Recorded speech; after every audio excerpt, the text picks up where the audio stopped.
કેમ છો મારા મિત્રો? સમાચાર સવારમાં આપનું સ્વાગત છે। વિડીયોમાં જોડાયેલા નવા દર્શકો ચેનલને સબસ્ક્રાઇબ કરી લો અને જૂના દર્શકો વિડીયોને લાઇક કરી દો। તો ચાલો જોઈએ આજના તાજા અને સૌથી મોટા સમાચાર।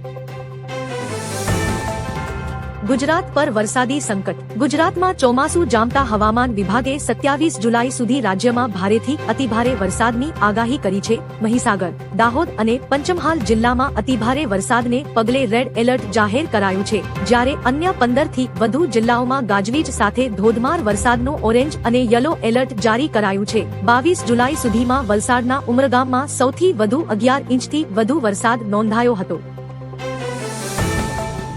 વલસાડમાં આબ ફાટ્યું, 37 ઇંચ વરસાદથી પૂર આવ્યું। વલસાડ જિલ્લામાં મેઘરાજાએ ભારે કટોકટી સર્જી છે। ઉમરગામમાં 24 કલાકમાં 36 ઇંચ જેટલો અતિભારે વરસાદ ખાબકતા પૂર જેવી આફત સર્જાઈ છે। આ સિવાય કપરાડામાં 29, નાનાપોઢામાં 25 અને ધર્મપુરમાં 20 ઇંચ વરસાદ નોંધાયો છે। શહેરમાં નદીઓની જેમ પાણી વહી રહ્યા છે અને ગાડીઓ ડૂબી ગઈ છે, જ્યાં ફસાયેલા લોકોનું બોટ દ્વારા રેસ્ક્યુ કરવામાં આવી રહ્યું છે। અમદાવાદ પર સૌથી મોટો ખતરો। અમદાવાદ પર ચક્રવાતી વાદળો સ્થિર થતા ભારે વરસાદનો ખતરો વધ્યો છે। હવામાન વિભાગના જણાવ્યા મુજબ આજની સરખામણીએ આજે ભારેથી અતિભારે વરસાદ પડી શકે છે। અગાઉ અમદાવાદ માટે જાહેર કરાયેલ યલો એલર્ટને હવે આગામી 3 દિવસ માટે રેડ એલર્ટમાં બદલવામાં આવ્યું છે। ભારે વરસાદની આગાહીને પગલે વહીવટી તંત્ર પણ સતર્ક બન્યું છે અને નાગરિકોને જરૂરી સાવચેતી રાખવા અપીલ કરવામાં આવી છે। વિદ્યાર્થી આંદોલન વચ્ચે પીએમ મોદીની મોટી જાહેરાત। વિદ્યાર્થીઓના આંદોલન વચ્ચે વડાપ્રધાન નરેન્દ્ર મોદીએ મોટી જાહેરાત કરી છે। હવે પેપર લીકના કેસોની સુનાવણી ફાસ્ટ ટ્રેક કોર્ટમાં થશે। પીએમ મોદીએ એક્સ પર પોસ્ટ કરીને જણાવ્યું કે પેપર લીક કરનારા દોષિતોને ટૂંક સમયમાં કડક સજા મળશે। યુવાનોનું હિત આપણી સર્વોચ્ચ પ્રાથમિકતા છે અને ભવિષ્ય સાથે રમત કરનાર કોઈ પણ દોષિતને બક્ષવામાં આવશે નહીં। ગુજરાતમાં હજુ 4 સિસ્ટમ સક્રિય। હાલ વાતાવરણમાં એકસાથે 4 અલગ-અલગ સિસ્ટમ સક્રિય હોવાથી વરસાદનું જોર વધવાની સંભાવના વ્યક્ત કરવામાં આવી છે, જેમાં western disturbance, upper air cyclonic circulation, shear zone અને મોન્સૂન ટ્રફ સક્રિય હોવાના કારણે રાજ્યના અનેક વિસ્તારોમાં ભારે વરસાદ પડી શકે છે। અમદાવાદ, ગાંધીનગર જિલ્લાની તમામ શાળા, કોલેજો અને આંગણવાડીઓમાં રજા જાહેર કરાઈ છે। અમદાવાદ જળબંબાકાર। અમદાવાદમાં સવારે 6 થી 12 વાગ્યા દરમિયાન ભારે વરસાદ ખાબક્યો છે। સરખેજમાં 5.91 ઇંચ અને બોપલમાં 5.89 ઇંચ વરસાદ નોંધાયો છે। આ ઉપરાંત જોધપુર, બોડકદેવ અને સાયન્સ સિટીમાં 5 ઇંચથી વધુ વરસાદ પડ્યો છે। ભારે વરસાદના કારણે શહેરના અનેક રસ્તાઓ તેમજ અંડરપાસમાં પાણી ભરાઈ ગયા છે। પરિસ્થિતિને ધ્યાનમાં રાખીને શાળા, કોલેજો વહેલી છોડી દેવા માટે નિર્દેશ આપવામાં આવ્યા છે। જેનજી આંદોલન વચ્ચે સરકારે કહ્યું, અમે વાતચીત માટે તૈયાર। નીટ પેપર લીક વિવાદને લઈને જંતર મંતર પર ચાલી રહેલા વિરોધ વચ્ચે કેન્દ્ર સરકારે આંદોલનકારીઓને ચર્ચાનું આમંત્રણ આપ્યું છે। મંત્રી જીતેન્દ્ર સિંહે જણાવ્યું કે સરકાર યુવાનો સાથે તેમની અનુકૂળતા મુજબ કોઈપણ સમય અને સ્થળે વાતચીત કરવા તૈયાર છે। સરકાર તરફથી અત્યાર સુધીમાં 4 સત્તાવાર પ્રસ્તાવો મોકલાયા હોવાનું તેમણે જણાવ્યું। ચર્ચામાં આરોગ્ય મંત્રી અને જેપી નડ્ડા પણ હાજર રહેશે। દક્ષિણ ગુજરાતમાં હવામાનનું રેડ એલર્ટ। દક્ષિણ ગુજરાતમાં ભારે વરસાદને કારણે હવામાન વિભાગે રેડ એલર્ટ જાહેર કર્યું છે। સુરત, નવસારી, તાપી, વલસાડ અને ડાંગ જિલ્લામાં ભારે વરસાદની શક્યતા છે। સુરતમાં સતત વરસાદથી જનજીવન પ્રભાવિત બન્યું છે અને અનેક વિસ્તારોમાં પાણી ભરાવાની સ્થિતિ સર્જાઈ છે। તાપી નદીમાં ઉપરવાસમાંથી પાણીની આવક વધતા કોઝવેની સપાટી 6.66 મીટર સુધી પહોંચી અને કોઝવે ઓવરફ્લો થયો છે। કુકાઈ ડેમની સપાટી 313 ફૂટ થઈ છે। લોકોને સાચવવા અપીલ।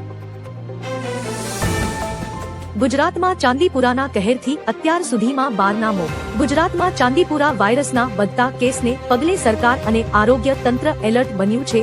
રાજ્યમાં અત્યાર સુધી 89 શંકાસ્પદ કેસ નોંધાયા છે, જેમાં 18 કેસ પોઝિટિવ આવ્યા છે અને 12 દર્દીઓના મોત થયા છે। 15 સેમ્પલના રિપોર્ટ હજુ બાકી છે। આરોગ્ય વિભાગની ટીમો વિવિધ વિસ્તારોમાં કામગીરી કરી રહી છે અને દવાનો છંટકાવ કરવામાં આવી રહ્યો છે। ચાંદીપુરા વાયરસ સેન્ડફ્લાય નામની નાની માખીના કરડવાથી ફેલાય છે।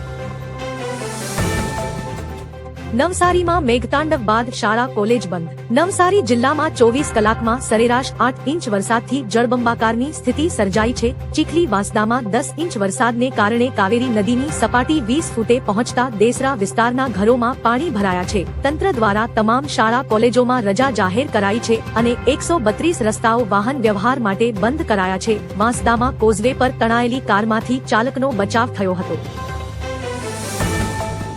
અંબાલાલ પટેલની ડરાવે તેવી આગાહી. હવામાન નિષ્ણાંત અંબાલાલ પટેલે ગુજરાતમાં આગામી 48 કલાક દરમિયાન ભારે વરસાદની આગાહી કરી છે. તેમના અનુમાન મુજબ દક્ષિણ ગુજરાતમાં ભારે વરસાદને કારણે પૂરની સ્થિતિ સર્જાઈ શકે છે. અમદાવાદ અને ગાંધીનગર સહિતના વિસ્તારોમાં પણ વરસાદની શક્યતા વ્યક્ત કરવામાં આવી છે. અત્યાર સુધી ઓછો વરસાદ નોંધાયેલા ઉત્તર ગુજરાતમાં પણ હવે અતિભારે વરસાદ પડવાની સંભાવના છે. સંસદમાં હંગામો થતા કાર્યવાહી સ્થગિત. નીટ પેપર લીક અને વિદ્યાર્થીઓ પર લાઠીચાર્જના વિરોધમાં રાહુલ ગાંધી અને પ્રિયંકા ગાંધી સહિત વિપક્ષી સાંસદો કાળા કપડાં પહેરીને સંસદ પહોંચ્યા હતા. વિપક્ષે સંસદમાં ચર્ચાની માંગ સાથે સૂત્રોચ્ચાર કરતા લોકસભા અને રાજ્યસભાની કાર્યવાહી બપોરે 12 વાગ્યા સુધી સ્થગિત કરવી પડી હતી. સરકારે ચર્ચાની તૈયારી દર્શાવી છે, જ્યારે ભાજપે રાહુલ ગાંધી પર રાજકારણ કરવાનો આરોપ લગાવ્યો હતો. બાળકોના મગજમાં ઝેર ભરતા મૌલાનાની ધરપકડ. ભાવનગરના સિદ્સર વિસ્તારમાં ગેરકાયદે મદ્રેસા ચલાવવાના આરોપમાં 26 વર્ષીય મૌલાના સફીક મરેડિયાની પોલીસે ધરપકડ કરી છે. 21 જુલાઈએ પોલીસે દરોડો પાડી ઉર્દુ અને અરબી ભાષામાં લખાયેલું સાહિત્ય જપ્ત કર્યું હતું. પોલીસે દાવો કર્યો કે સાહિત્યમાં ધાર્મિક વૈમનસ્ય અને રાષ્ટ્રીય અખંડિતતાને નુકસાન પહોંચાડે તેવી બાબતો મળી આવી. મદ્રેસામાં બાળકોને પ્રલોભન આપી બોલાવાતા હોવાનો પણ આરોપ છે. શાળાઓમાં રજા જાહેર. દક્ષિણ ગુજરાતમાં ભારે વરસાદની આગાહીને પગલે વલસાડ અને નવસારી જિલ્લામાં આવતીકાલે શાળાઓમાં રજા જાહેર કરવામાં આવી છે. જિલ્લા વહીવટી તંત્ર દ્વારા આ નિર્ણય લેવામાં આવ્યો છે. ભારે વરસાદને ધ્યાનમાં રાખીને આજે પણ બંને જિલ્લામાં શાળાઓમાં રજા જાહેર કરવામાં આવી હતી. વરસાદ અને હવામાનની સ્થિતિને ધ્યાનમાં રાખીને વિદ્યાર્થીઓની સુરક્ષાને પ્રાથમિકતા આપી તંત્ર દ્વારા શૈક્ષણિક સંસ્થાઓ બંધ રાખવાનો નિર્ણય લેવાયો છે. આપ અને કોંગ્રેસ વચ્ચે ધબડાટી.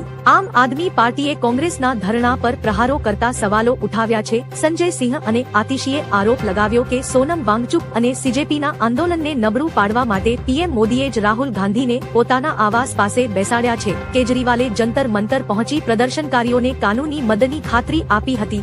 હવે કોંગ્રેસ અને આમ આદમી પાર્ટી વચ્ચે નવી તૂતુ મેં શરૂ થઈ છે. આંદોલનનું રાજકારણ કરવું યોગ્ય નથી. કેન્દ્રીય મંત્રી જેપી નડ્ડાએ જણાવ્યું હતું કે પેપર લીકનો મુદ્દો તપાસનો વિષય છે.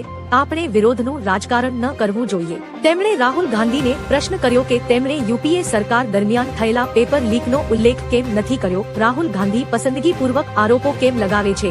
તેઓ આ આરોપોમાંથી રાજકીય લાભ મેળવવાનો પ્રયાસ કરે છે. આ મુદ્દા પર ચર્ચાનો સમયગાળો નક્કી કરવાનું વિપક્ષનું કામ છે. અંબાજી ખાતે યોજાશે ભાદરવી મહાકુંભ. વિશ્વ પ્રસિદ્ધ યાત્રાધામ અંબાજીમાં આગામી ભાદરવી મહાકુંભનું આયોજન 20 થી 26 સપ્ટેમ્બર દરમિયાન કરવામાં આવશે. બનાસકાંઠા જિલ્લા વહીવટી તંત્ર દ્વારા જાહેરાત થતા લાખો શ્રદ્ધાળુઓમાં ઉત્સાહ છવાયો છે. મહાકુંભની તૈયારીઓ અંગે પાલનપુર કલેક્ટર કચેરી ખાતે ઉચ્ચસ્તરીય બેઠક યોજાઈ હતી, જેમાં કાયદો વ્યવસ્થા, ટ્રાફિક, આરોગ્ય, પીવાનું પાણી અને પ્રસાદ વિતરણ સહિતની વ્યવસ્થાની સમીક્ષા કરવામાં આવી હતી. સરકારના મંત્રી સોનમ વાંગચુકને મળ્યા. શિક્ષણ સુધારાની માંગ સાથે 28 જૂનથી અનશન પર ઉતરેલા સોનમ વાંગચુકને હાઈકોર્ટના આદેશથી મેદાંતા હોસ્પિટલમાં ખસેડાયા છે. તબીબી રિપોર્ટમાં પોટેશિયમ ઘટી જતા ચિંતા વ્યક્ત કરાઈ હતી. વાંગચુકની બગડતી તબિયત વચ્ચે કેન્દ્રીય મંત્રી જેપી નડ્ડા અને જીતેન્દ્રસિંહે હોસ્પિટલ પહોંચી તેમની મુલાકાત કરી હોવાની વાત સામે આવી છે. સરકાર વાતચીત દ્વારા આ મુદ્દે સમાધાન કરવા માંગે છે.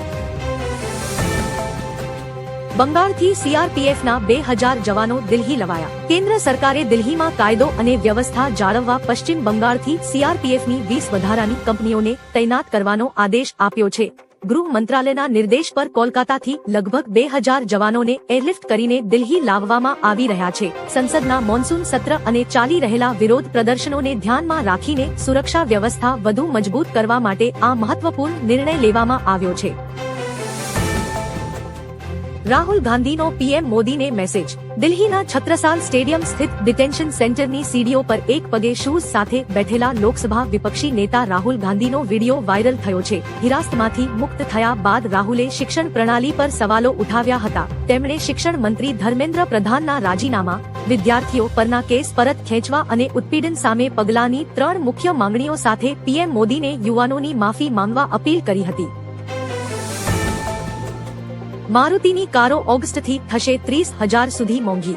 દેશની સૌથી મોટી વાહન ઉત્પાદક મારુતિ સુઝુકીએ ઓગસ્ટ 2026થી કારોના ભાવમાં 30,000 સુધીનો મસમોટો વધારો જાહેર કર્યો છે। વધતી ઇનપુટ કોસ્ટ અને સતત મોંઘવારીને કારણે માત્ર 2 મહિનામાં આ બીજી વખત કિંમતો વધારવામાં આવી છે।